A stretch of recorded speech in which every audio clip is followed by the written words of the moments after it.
பசி செரிமானம் யாருக்கு சரியா இல்லையோ அவங்களுக்கும் இந்த மாதிரி பிரச்சனைகள் வரும். உணவு குழல்ல ஏற்படுகின்ற கேஸ்ட்ரோ ஈசோபேஜியல் ரிஃப்ளெக்ஸ் மூலியமாவும் நமக்கு பாதிப்புகள் உண்டாகுது. வாய்ப்புண் உண்டாகிறதுக்கு இன்னும் ஒரு முக்கியமான காரணம் அல்சர். இப்ப இருக்கிற காலகட்டத்துல நிறைய பேர் என்னன்னா பசிக்காம சாப்பிடுறாங்க. ஆனா ரொம்ப நேரம் பசி எடுத்து சாப்பிடாம பசிய அதிகப்படியா கண்ட்ரோல் பண்ணிட்டும் இருக்கும்போது நமக்கு அல்சர் சம்பந்தப்பட்ட பாதிப்புகள் வருது.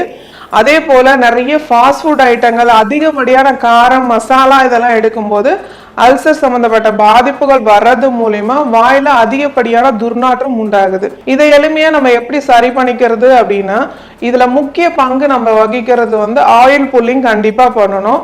டெய்லி காலையில நீங்க பிரஷ் பண்ணிட்டு தேங்காய் எண்ணெய் ஒரு 4-5 ஸ்பூன் எடுத்துட்டு வாய் கொப்பளிக்கிறது மூலியமா இதை முழுமையா நம்ம சரி பண்ணிக்கலாம். சிவம் மருத்துவமனை, ஆரோக்கியமே வரம்.